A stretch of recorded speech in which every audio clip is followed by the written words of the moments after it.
So I'm not sure what it'll take, or even if Trump can dislodge himself from the idea that Vladimir Putin is a good guy that wants to make a deal and can be trusted and that sort of thing.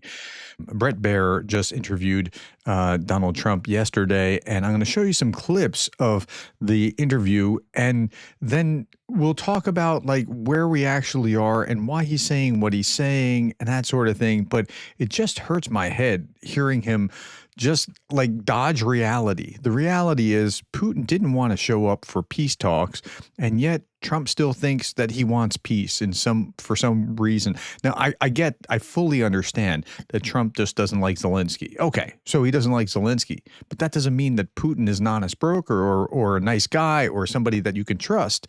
And so here we are. We'll start here with this comment by Britt Hume just yesterday. I said, Mr. Putin's no-show is the latest evidence that the Russian isn't serious about ending the war. So it's patently obvious to most of the world, but not to Trump. And it's no surprise. Mr. Putin thinks Mr. Trump might abandon Ukraine and make it easier for him to keep taking Ukrainian territory. So like all the incentives are there for Putin not to actually show up and not try to make any peace negotiation and just say enough to keep Trump okay. All right, here's what Trump had to say yesterday. And he wanted this meeting.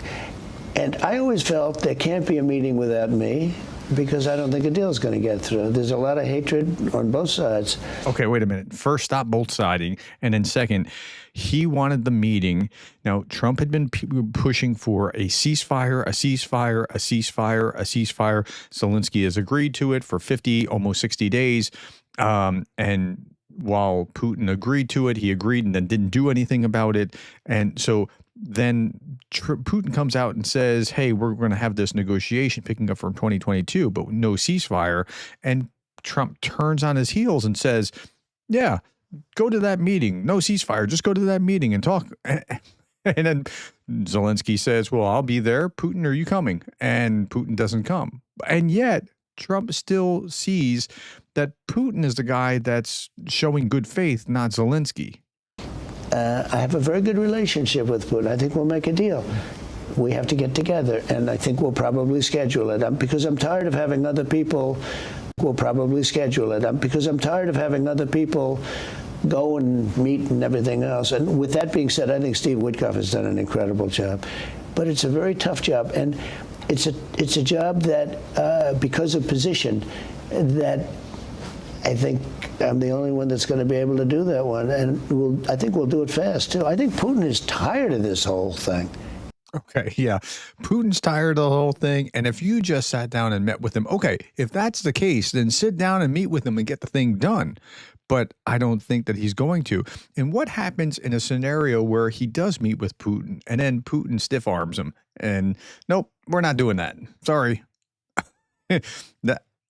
Will he still see Putin as this like great guy, this great, honest, trustworthy friend?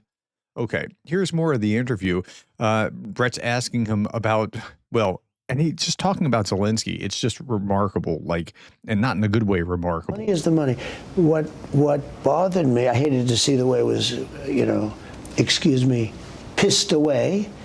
I hated to see that checks were sent for $60 billion. Every time Zelensky, I think he's the greatest salesman in the world, far better than me.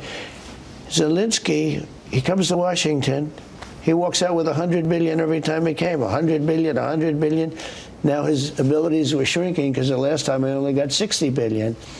But Congress is very upset about it. They're saying, where is all this money going? But I'm focused on Putin. And we sent checks. We don't only send we sent just checks. We sent just cash.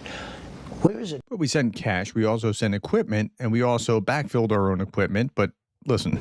The Europeans have been very badly hurt by this. They spent a lot of money also. They spent $100 billion. We spent $350. It shouldn't be. We did not spend $350. I don't know where he's getting this number or who's advising him or telling him this, but we did not spend $350. No, it should have been the other way around. But are you going to put the they screws have not to been Putin? treated. Wait. Okay, Brett Baer, who you just saw here, he's He's the hard news guy on Fox News. But are you going to put the screws to Putin? Are you going to put the screws to Putin? He says, and he doesn't really answer. Right? They have not been treated right. Okay, now in the next clip, we'll see him try to answer a little bit. Do you think your perception of it has changed? Is Putin now the obstacle to peace in your mind? Okay, so he's asking him point blank about Putin, and Trump answers about Zelensky. Look, I had a real rough session with Zelensky because I didn't like what he said. And he was not making it easy. And I always said he doesn't have the cards. And he doesn't have the cards. And, you know, I'm being honest. He doesn't have the cards. You're dealing with a massive army, and you're dealing with somebody that's brave, that had great equipment.